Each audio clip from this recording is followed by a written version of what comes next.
Hi hello नमस्कार, मी कोमल स्वागत करते तुमचं अजून एका नवीन व्हिडिओमध्ये। तर आज मी केसांना मेहंदी लावणार आहे। जवळजवळ 6 महिने झाले मी केसांना मेहंदी लावली नाही आणि माझे केस पूर्ण असे ड्राय झालेले आहेत। सोबतच केसांमध्ये इतका कोंडा आहे आणि केस गळती खूप होते आहे। पाण्यात बदल झाल्यामुळे तसं होत आहे असं मला वाटतं बहुतेक, आणि या उन्हाळ्याच्या दिवसात असाच प्रॉब्लेम होतो। तर म्हटलं चला केसांना मेहंदी लावूया। तर मी फक्त मेहंदी लावत नाही, तर त्यात काय गोष्टी देखील ॲड करत असते जेणेकरून केसांनाही चांगलं पोषण मिळावं। तर मी रात्री फक्त चहा पावडरच्या पाण्यात मेहंदी भिजू घातली होती, तर त्याचा व्हिडिओ मी काढलेला आहे, पण तो व्हिडिओ माझ्याकडून वर्टिकल झाला त्यामुळे तो व्हिडिओ मी बाजूला ॲड करत आहे।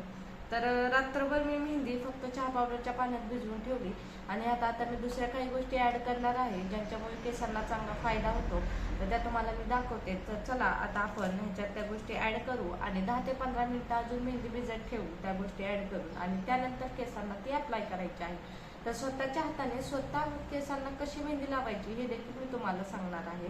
कारण आपण घरात जर एकटे असलो आणि सिटीत कसं असतं की आजूबाजूचं कोणी येत नाही, त्यामुळे सगळं स्वतःलाच करावं लागतं। तर त्यासाठी स्वतः मेहंदी कशी लावायची ते मी तुम्हाला दाखवते। आणि मेहंदी लावल्यामुळं केस जरा चमकदार होतातच, त्याशिवाय त्याच्यात जे आपण घटक ॲड करणार आहोत, ज्या काही वस्तू टाकणार आहोत, त्याच्यामुळे केसांनाही चांगलं पोषण मिळतं, केसांचा कोंडा कमी होण्यास मदत होते। तर चला आपण त्या गोष्टी आता ह्याच्यात मिक्स करू, आणि हो, व्हिडिओ शेवटपर्यंत नक्की पहा। तर बघा, इथे रात्रीच मी हे मेथी दाणे भिजत घातले होते। जेव्हा मी मेहंदी भिजू घालत होते तेव्हा 2 चमचे मेथी दाणे भिजत घालत ठेवलेले होते। रात्रभर हे चांगले भिजलेले आहे। तर आता हे मी मिक्सरमध्ये याची पेस्ट करणार आहे आणि ही पेस्ट आपल्याला यात ॲड करायची आहे। तर हे मेथी दाणे जरा जास्त झाले आहेत, 1 चमचा मेथी दाणे टाकायला पाहिजे होते ह्याच्यात। पण त्यानंतर ही दही आहे, 2 ते 3 चमचे दही मी ह्या मेहंदीत ॲड करणार आहे, आणि हे अंडं। तर ही मेहंदीत ॲड केल्यामुळं काय होतं, तर आपले जे केस मेहंदी लावल्यामुळे ड्राय पडतात आणि जो केसात कोंडा झालेला असतो तो ह्याच्यामुळं कमी होण्यास मदत होते। आणि ह्या अंडे टाकल्यामुळं काय होतं, तर केस एकदम सिल्की होतात। तर ह्यातला सिल्की होतात आणि दह्याने पण केसांचा कोंडा जाण्यास मदत होते। तुम्ही ह्याबरोबर अर्ध लिंबूही ॲड करू शकता, ज्याच्यामुळे कोंडा जाण्यास जास्त मदत होते। तर चला आता ह्याची पेस्ट बनवून ह्यात आपण टाकून घेऊ। तर इथे मेथीदाणे मी मिक्सरमधून वाटून घेतले आहेत। इथे मिक्सरचं भांडं मोठं असल्यामुळे मेथीदाणे काही बारीक वाटले गेले नाहीत। जर छोटं भांडं असेल तर त्याची चांगली पेस्ट तयार होते। तर मी मग काय केलं, गाळणीने त्या मेथीदाण्यातला रस गाळून घेतला आणि तो रसच मेहंदीच्या ह्याच्यात टाकलेला होता रस, आणि त्याच्याबरोबर काही मेथीदाणेही टाकले। आता हे मेथीदाण्यांमुळे काय होतं, तर आपली केस गळती जी आहे ती थांबण्यासाठी मदत होते, तसंच कोंडा जायलाही केसांत जाण्यास मदत होते।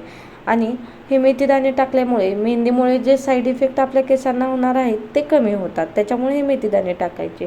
आता हे मेथीदाणे माझ्याकडून जास्त झालते त्याच्यामुळे मी गाळून थोडेसेच टाकले। तुम्ही भिजवताना फक्त 1 चमचा भिजवलं तरी चालेल। आणि त्यानंतर मेहंदीत मी टाकलं एक अंडं टाकताना अंड्यातला तुम्ही फक्त पांढरा बलक देखील टाकू शकता। त्याने काय होतं, तर जो येणारा वास आहे अंड्यामुळे, जो उग्र वास येतो तो वास येत नाही। पण इथं मी पिवळा देखील टाकत आहे।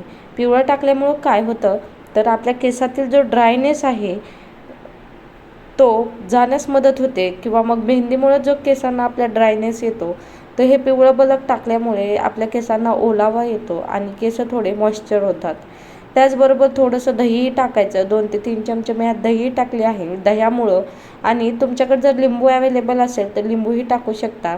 दह्यातील घटकांमुळे आणि लिंबातील घटकांमुळे आपल्या केसात जो झालेला कोंडा असतो तो नाहीसा होतो, आणि मेथीदाण्याचंही तेच काम आहे। आणि शिवाय आपली केस गळती थांबण्यासाठी खूप मदत होते या 3 घटकांची। याशिवाय तुम्ही यात भिजू घालताना थोडा तुळशीचा पाला टाकून किंवा पेरूची पाने टाकून, कढीपत्ता टाकून, जास्वंदीची फुले टाकून ते पाणी उकळून मग त्यात मेहंदी देखील भिजू घालू शकता। पण माझ्याकडे ते साहित्य काय अवेलेबल नव्हतं, त्याच्यामुळे मी फक्त चहा पावडरचं पाणी केलं आणि त्यातच टाकलं। आणि आता ही मेहंदी माझी जरा वेगळ्या ह्याची होती, म्हणजे मी पहिल्यांदाच आणली होती, त्याच्यामुळे केसांना काही जास्त कलर आला नाही।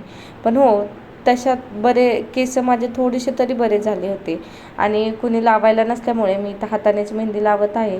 तर थोडासा व्हिडिओ दिसत नाही आहे, माझं डोकं थोडंसं पाठीमागं गेल्यामुळं वरचं काही जास्त दिसत नाही आहे. पण अशा प्रकारे प्रत्येक बट न बट घेऊन मेहंदी लावायची.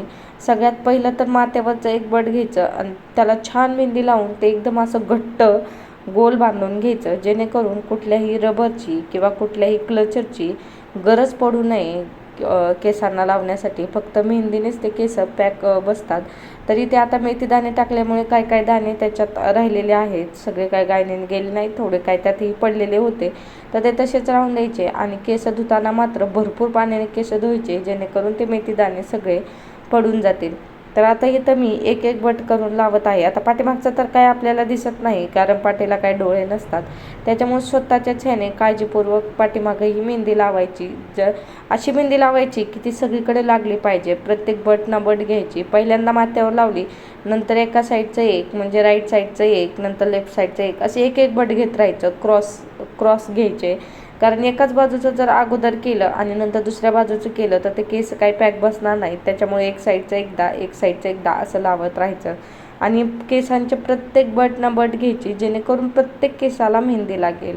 आणि अशा प्रकारे मेहंदी लावायची. आता मी तर खूप दिवस लावली नव्हती, पण तुमची केस जर खूप खराब झाली असतील तर तुम्ही महिन्यातनं एकदा हा मेहंदी पॅक तयार करून लावू शकता. आणि हो, खरंच ह्याचा खूप छान इफेक्ट पडतो.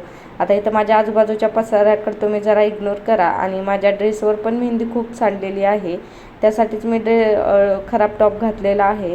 कारण ही आप स्वतःच्या हाताने लावायची म्हटल्यावर हे असं तर पडणारच. त्याच्यामुळं मेहंदी लावताना पहिल्यांदाच खराब टॉप घालून मग नंतरच मेहंदी लावा. आणि आरशात मेहंदी लावताना नेहमी आरशात बघायचं, जेणेकरून आपल्याला समजतं की कुठं मेहंदी लागली आहे, कुठं नाही लागली. आणि जिथं नाही लागली तिथं भरपूर मेहंदी लावायची. आणि सगळ्यात जास्त केसांचे जे शेंडे असतात, जो खालचा शेपटीचा भाग असतो, त्याला भरपूर मेहंदी लावायची. कारण खाली आपल्या शेंड्याला भरपूर असे फाटे फुटलेले असतात, प्रत्येकांचाच तो प्रॉब्लेम आहे. तर तो केसांना खालच्या शेपटांना जास्त मेहंदी लावायची. आणि मेहंदी लावली की चांगली 2 ते 3 तास मेहंदी वाळून द्यायची आहे, जेणेकरून चांगला कलर केसांमध्ये उतरतो. आणि हो, एक मेहंदी भिजू घालताना नेहमी लोखंडाच्या भांड्यात मेहंदी भिजू घालायची, जेणेकरून कलर चांगला येतो. पण माझ्याकडे लोखंडाचं भांडं म्हणजे तवा किंवा कढई नव्हती, त्याच्यामुळे मी स्टीलच्या कटोरीत घातलं आहे. तुमच्याकडे जर लोखंडी कढई किंवा तवा अवेलेबल असेल तर तुम्ही त्यामध्ये भिजू घालू शकता. अशा प्रकारे ही मेहंदी मी सगळ्या केसांना लावून घेत आहे. आणि मेहंदी लावली की लगेच शॅम्पूने धुवायचं नाही. एक दिवस फक्त पाण्याने स्वच्छ धुवून घ्यायचं आणि दुसऱ्या संध्याकाळी भरपूर तेल केसांना लावायचं, वेणी घालायची आणि दुसऱ्या दिवशी मात्र मग शॅम्पूने धुवून घ्यायचं. आता यात मी जे अंडं टाकलं आहे, त्या पिवळा भाग मी अंड्याचा टाकल्यामुळं जरा माझ्या केसांचा उग्र वास येत होता.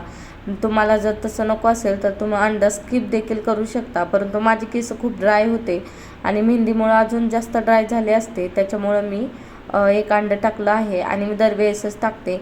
अंडे टाकल्यामुळे केस छान होतात. तुम्ही अंड्याव्यतिरिक्त कोरफडीचं जेलही त्याच्यामध्ये टाकू शकता. हो, पण विकतचं जे कोरफडीचं जेल असतं ते नका टाकू. जे झाड असतं आपल्या दारात त्याचा गर काढून त्यात टाका, त्याने चांगला इफेक्ट होतो. अशा प्रकारे मी केसांना छान अशी मेहंदी लावून घेतलेली आहे, तुम्ही बघू शकता. आणि प्रत्येक बट लावून घेतल्यामुळे मेहंदी एकदम घट्ट बसते आणि कुणाची गरज देखील नाही आहे मेहंदी लावण्यासाठी. स्वतः आपण लावू शकतो मेहंदी. आणि काय गरज आहे ना, स्वतःच लावून घ्यायची. अशा प्रकारे मेहंदी माझी लावून झालेली आहे. मेहंदी लावून 2 तास केस वाळवून दिले आणि नंतर केस धुतले. तर केस धुतल्यानंतर अशी काही केस झालेली आहेत. मेहंदी लावल्यावर जो ड्रायनेस केसांमध्ये येतो तो अंडं टाकल्यामुळं कमी, म्हणजे जास्त काय ड्रायनेस आलेला नाही आणि एकदम अशी सिल्की केस झालेली आहेत. हा, ते अंडं टाकल्यामुळं जरा थोडासा वास येत आहे, पण काही नाही, तेल लावल्यानंतर वास निघून जाईल. आणि दुसऱ्या दिवशी असंही शॅम्पूने धुवायचेच आहेत, तर चालतं. आणि हो, असंच आता तुम्हाला असेच नवनवीन व्हिडिओ पाहण्यासाठी आपल्या चॅनलला आता सबस्क्राईब करा. चला, भेटूया नेक्स्ट ब्लॉगमध्ये. आणि व्हिडिओ कसा वाटला हे नक्की कमेंट करून सांगा. बाय.